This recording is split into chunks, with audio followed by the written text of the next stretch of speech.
மூட வாழ்க்கையின் வேரறுப்பது ஓம் நமச்சிவாயா. வேத வாழ்க்கையை கூட்டுவிப்பது ஓம் நமச்சிவாயா.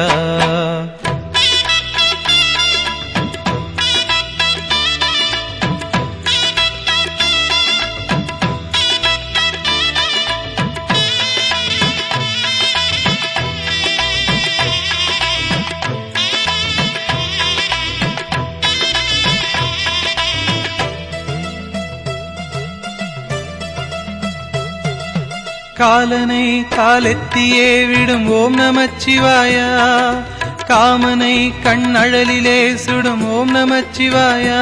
விதிமகளாயிரம் பழி சொல்லினும் அதை யாவும் நம்பாமலே சிவனடியாரினை மன நிம்மதியோடு வாழ வைக்கும் ஐயா. ஹரஹர ஓம் ஓம்.